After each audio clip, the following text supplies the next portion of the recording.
صبح شما بخیر. متشکرم که با ما همچنان همراه هستین. سامانه 3015 سامانه پیامکی ما، میتونید به ما پیامک بزنید و بگید اگر آزاده هستید از آزادگان و از خاطراتتون بگید. اگر دوست دارید به آزادگان صحبتی دارید مطرح بشه. و خیلی پیام داریم، عرض ارادت، عرض تبریک، درود و هزاران درود به آزادگان شیرمرد ایران عزیزم. و از این دست پیامک ها بسیار زیاد داریم.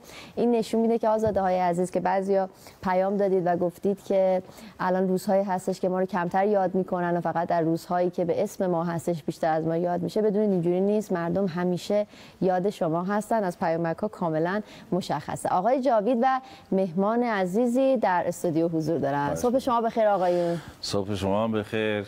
سلام عرض می‌کنم خدمت شما و همینطور مخاطبین خوب برنامه ایرانیان عزیز. هر جا که هستند امیدوارم که شاد و سلامت و پرنشاط باشند. متشکرم. آقا صبح شما بخیر. خیلی خوش آمدید. عرض ادب و سلام خدمت شما و بینندگان عزیزتون.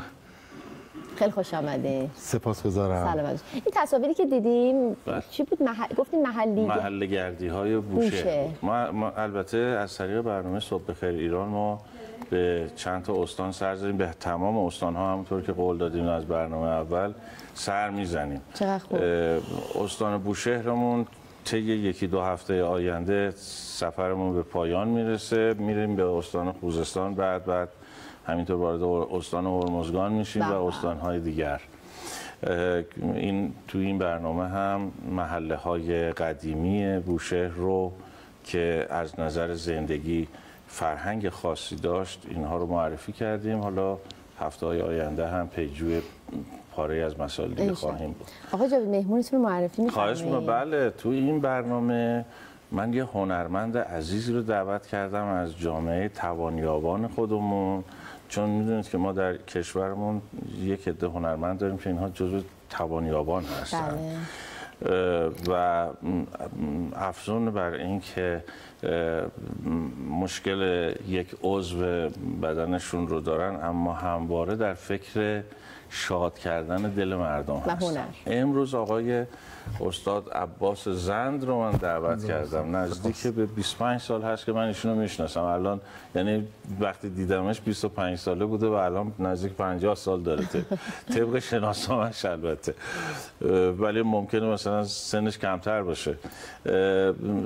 چیزی که هست اینه که عباس عزیز در استان قم زندگی میکنه. از استان قم دعوتش کردم که بیاد، ولی اصالتاً شیرازی هستن. اصالتاً جزو ترک های شیراز حساب میشن. اگر آن ترک شیرازی به دست آورد دل خود آقای زنده. دقیقاً آقای زنده.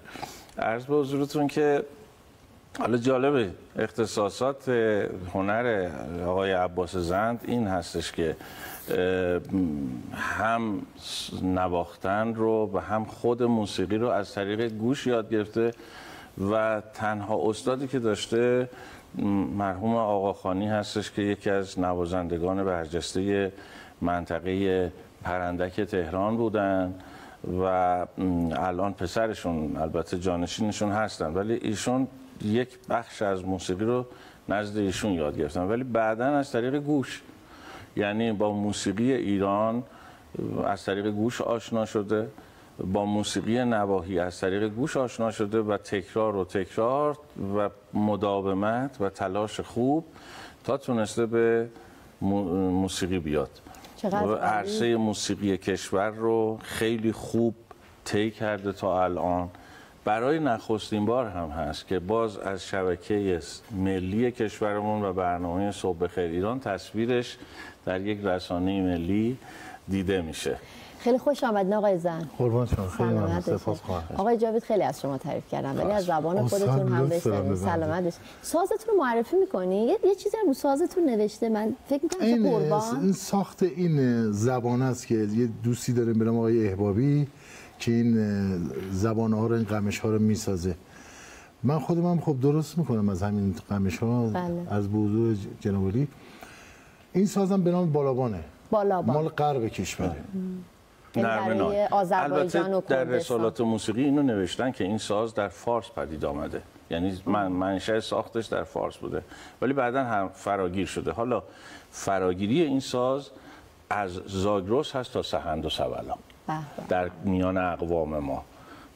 یعنی شما حساب بکنید که چه وسعتی از کشور رو با همین ساز در بر میگیره برای بیان احساسات. بیشتر استفاده میکنن دیگه. نه، کردها، ترکها همه استفاده میکنن از این ساز، حتی فارس ها هم استفاده میکنن. بله، امروزه که جوانهای علاقمند خیلی خوب رفتن به سمت این ساز و خیلی از آهنگساز، ما یکی از آهنگسازهای خوبمون آقای چراغی هستش که بالابان نواز خیلی خوبی هم هست. آقای زند هم با ایشون، بله آقای صادق چراغی، یا آقای زند هم با ایشون کار کردن.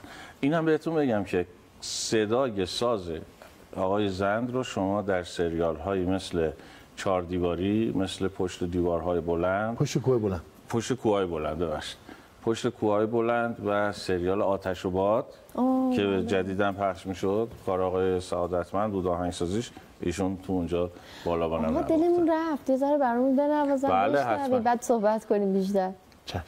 عباس جان، من فکر میکنم که با یک هارای ترکی اگر ممکنه شروع بکنید، یه شادی ترکی خیلی زیبا. ممنون.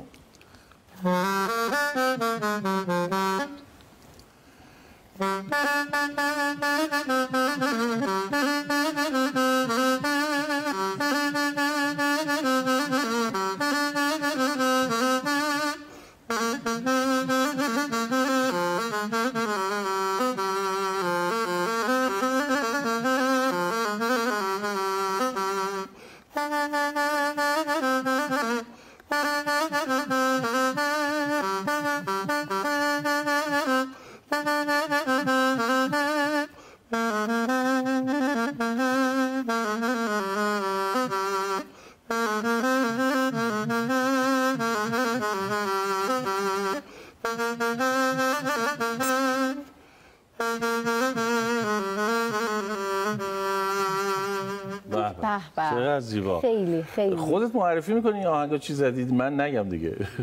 همین آهنگی که زدید. این اسمش مارال باخباخه، قشقاییه. مارال باخباخ یعنی ما رو نگاه کن. نه، آهو رو نگاه. مارال اسم یه حیوانی به نام باخباخ نگاه. همون مارال، همون آهو بگن به قول فرمایش استاد جاوید. ولی این ملودی قشقایی‌ها بیشتر تو ارزم حضور که رقص‌های محلیشون به کار میبرن، از این قطعات استفاده میکنن. بعد مثلا ملودی‌های عاشقی دارن خودشون، در گذشته خب عاشق‌هایی داشتن تو خودشون، منتها اونا به مرور زمان از بین رفت و حالا مثلا سازهایی که استفاده میکنن بیشتر از ویولون خود، هم ویولون غربی استفاده میکنن و مثل کرنا و البته بچه‌هایی هستن که از سازهای بومی الان دارن استفاده میکنن. یکی از جوان‌های خیلی خوبی که تو این کار الان داره فعالیت میکنه آقای دامون شش بلوکی، فرزند همکار در گذشته ما خانم پروین بهمنی که از پژوهشگران خوب موسیقی قشقایی بودن، یادشون بخیر. و دامون الان کارش رو، کار مادر رو داره ادامه میده، خیلی هم موفقیت آمیز و خوب. من از عباس خواهش میکنم که اگر امکان داره چون امروز سال روز ورود آزادگان ما هم هست، برای اینکه ذهنیت جامعه رو ببریم به دوران دفاع مقدس، اون آهنگ لوری معروف دایه دایه رو هم که در زمان دفاع مقدس رایج بود، این رو هم اجرا بکنن یه بخشش.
زیبا. خیلی آهنگ عالیه. دست درد نکنه. خیلی ممنون.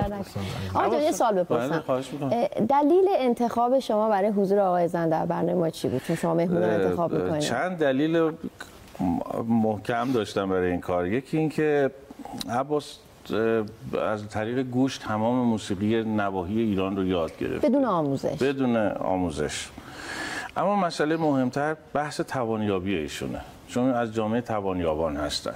من میخوام همینجا از طریق برنامه اگر امکان داشته باشه از مسئولین فرهنگی کشورمون، به ویژه عزیزان ما در کمیسیون فرهنگی مجلس، وزیر محترم فرهنگ و ارشاد اسلامی و همینطور عزیزان دیگر مثل ریاست محترم سازمان میراث فرهنگی، میخوام که این عزیزان رو اگر امکان داره یه مقرری میشود از طریق امکانش هست که براشون برقرار بکنن از طریق مؤسسه پیشکسوتان هنرمند که توی این روزگاری که واقعا معیشت خیلی سخت شده این عزیزان بتوانن از حقوق مستمری لااقل مقرری داشته باشن، ماهیانه استفاده بکنن.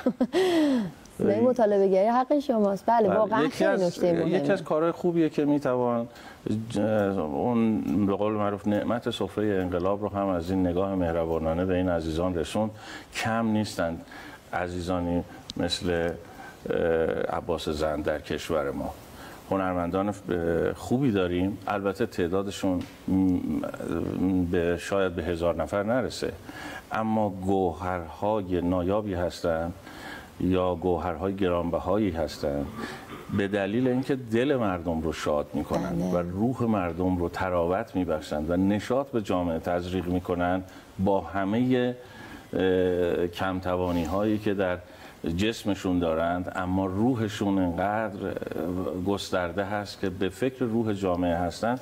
این خواهش رو میخواستم بکنم از عزیزان مسئولین فرهنگی که یک مقرری از طریق مؤسسه پیشکسوتان هنرمند برای این عزیزان در نظر بگیرن که معیشت اینها این روزها انشالله بهتر بشه. چون فکر می‌کنم اکثرا هم آقای زند و همکارانشون شغلشون همین نوازندگی. بله ایشون هم نوازندگی میکنه هم ساز میسازه، اما خب شما میدونید از خودش به من میگه پشت صحنه که از موقعی که جنس ها گرون شده همه چی گرون شده، خب سازم گرون میشه، سازم که گرون شده کمتر میان سراغ خرید.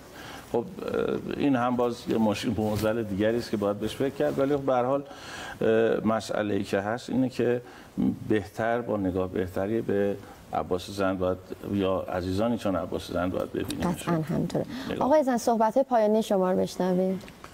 من خیلی خوشحال شدم که در خدمت شما و همکاران عزیزتون هستم و امیدوارم که این برنامه ادامه داشته باشه و این هنرمندان رو یه جوری به قول فرمایش آقای جاوید یه جوری حمایت کنن کمک کنن. خبر رو احتمالاً خبر مثبتی رو از جامعه مسئولین فرهنگی بشنویم، از طریق این برنامه هم اعلام بکنید. من دوستی دارم در استان قم به نام آقای مجید مطیع که خیلی سپاسگزارم، ایشون بنده خدا یه موقع‌هایی در هر زمینه‌ای به من کمک کردن و بازم سپاسگزارم از مهندس صفا که ایشون هم همینطور بنده خدا یه جورایی به من خوب به خاطر وضعیت جسمی بنده یه جورایی حمایت داشتن به بنده حمایت کردن تو کارهای موسیقی مثلا این موقع کاری داشتیم برامون انجام میدادن. بله متشکرم از شما. سپاسگزارم خانم. خیلی زحمت کشیدید. موافقیم به عنوان پایان گفتگو با عباس یه آهنگ دیگه ازش بشنویم؟ متاسفانه زمان نداریم، خیلی دوست داریم که بشنویم. میتونیم این کار کنیم ما بشنویم ولی دیگه بعد با مردم خداحافظی کنیم، شرمنده فرصت نداریم. ممنونم از شما، خیلی لطف کردین. من با شما خداحافظی میکنم. ساعت 8:30 آقای کریمی با گفتگوی ویژه با شما همراه هستن. تمام امروز نوش جونتون.